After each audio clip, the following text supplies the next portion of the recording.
अभय दुबे पर ये रेवड़ियों का खेल, केंद्र से कोई तालमेल नहीं, बस वोटर को लुभाना है किसी भी कीमत पर, यही चल रहा है। हाँ,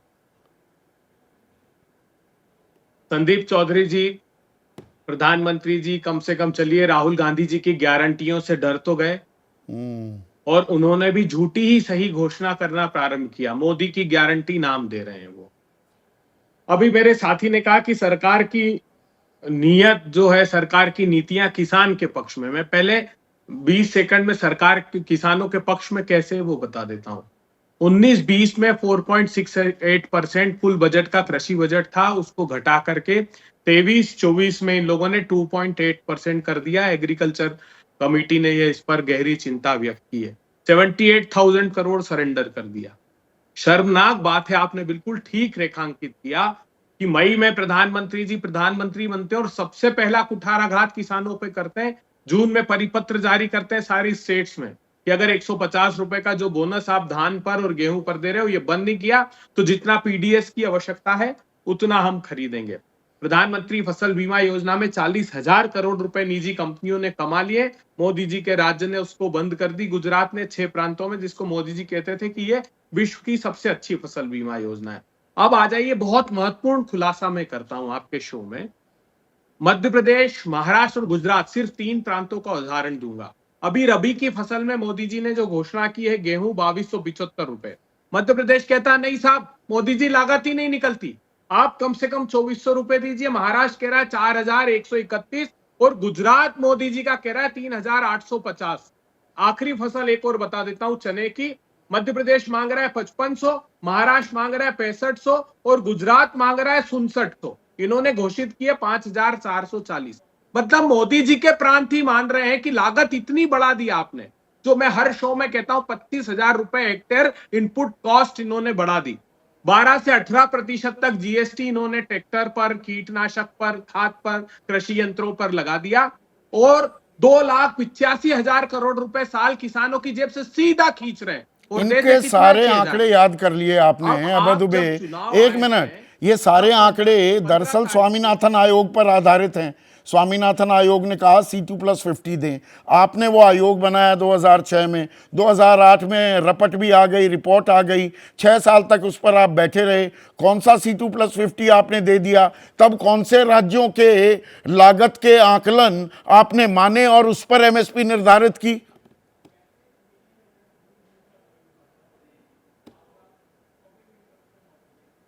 मुझे ये बताइए कि क्या इतना अनरेस्ट कभी आजाद भारत के इतिहास में था जो आज हो रहा है? क्यों हो रहा है? क्योंकि लागत बढ़ा दी प्रधानमंत्री जी ने।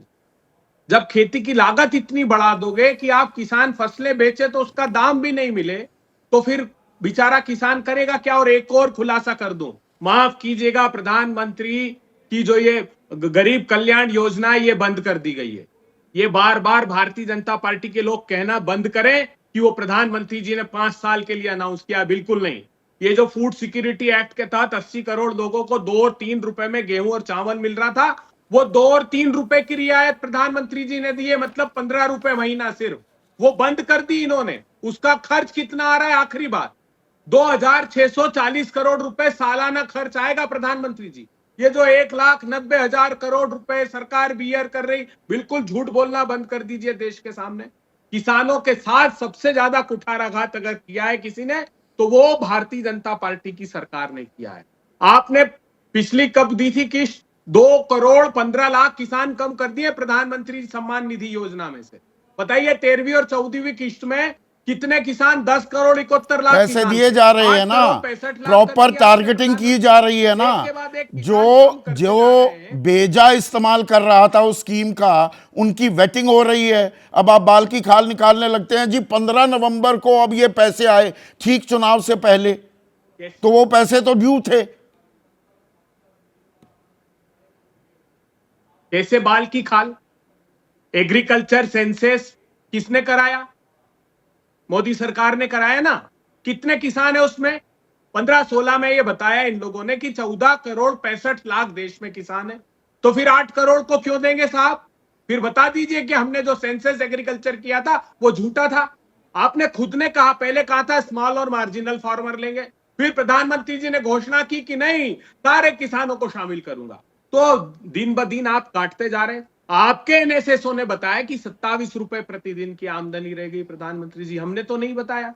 तो फिर ये अन्याय और कुठाराघात क्यों कर रहे हैं? फिर वही कंपैरिजन की बात हो जाएगी अभय दुबे। 2008-9 में दोनों विजय यहां पर इस बात के साक्षी हैं, लगातार इतने सालों से कवर कर रहे हैं। 72,000 करोड़ रुपए की ऋण माफी कर दी किसानों की, बहुत बड़ा आपने अपना एक उपलब्धि के तौर पर उसको पेश किया। 2009 में सरकार भी बना ली, तो यह किसान सम्मान निधि में 10 करोड़ किसानों को भी 6,000 रुपए मिलते हैं, तो 60,000 करोड़ हर साल दिए जा रहे हैं। चौथा साल होने को आया, इस बात को आप डिनाई कर सकते हैं क्या?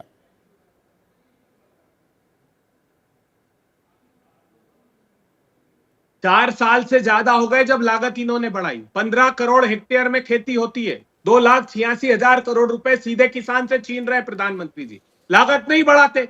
60 रुपए का डीजल आपने 100 रुपए पार कर दिया। मैं एक प्रामाणिक रूप से आपको कहता हूं, ट्रैक्टर के उपकरणों पर 12%, ट्रैक्टर टायर उसके पुर्जों पर 18%, खाद पर 5%, कीटनाशक पर 18%। क्या नहीं आप जीएसटी थोप कर लागत बढ़ा दी आपने? प्रधानमंत्री जी बताइए। तो आपको भी तो ठीक चुनावी मौसम में ही अभय दुबे याद आता है कि 10,000 महिलाओं को देने हैं। महिला मुखिया को 2 रुपए में जी गोबर खरीदेंगे राजस्थान में। क्या कर रहे थे 4.5 साल आप? ये सवाल तो आपसे भी पूछा जाएगा ना। देखिए उदाहरण है हमारे सामने।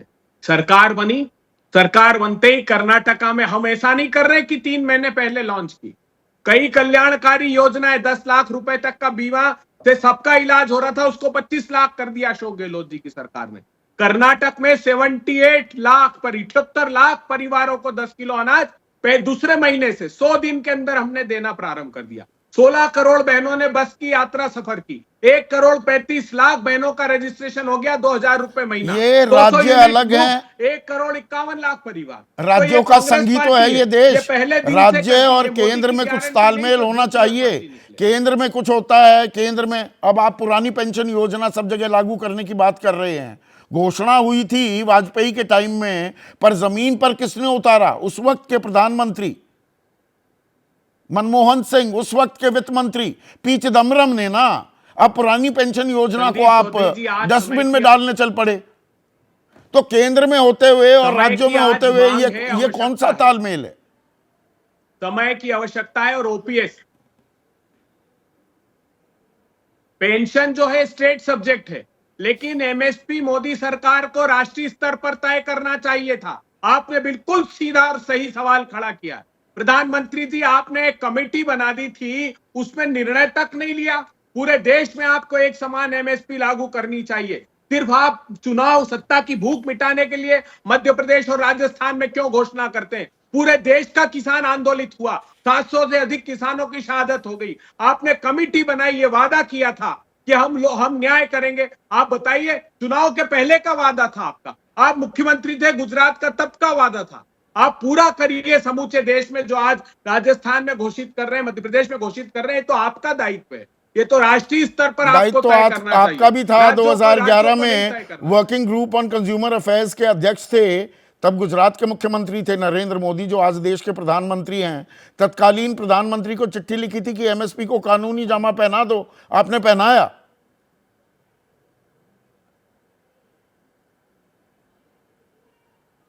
नहीं, बिल्कुल ठीक। मैं वही कह रहा हूं, शांता कुमार कमेटी को पढ़िए आप, जो मोदी सरकार ने लाई थी।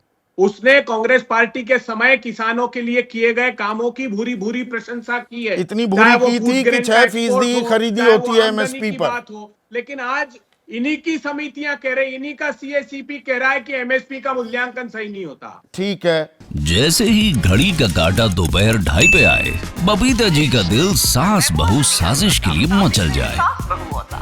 और ये है इनकी बहू, पूरे दिन ऑफिस की टेंशन हो जाए गॉन जब ये करें अपना फेवरेट शो फ्री टाइम पे ऑन। इनकी तरह आप भी देखें अपना फेवरेट शो अपने टाइम पर और डाउनलोड कीजिए एबीपी लाइव ऐप अपने स्मार्ट टीवी पर।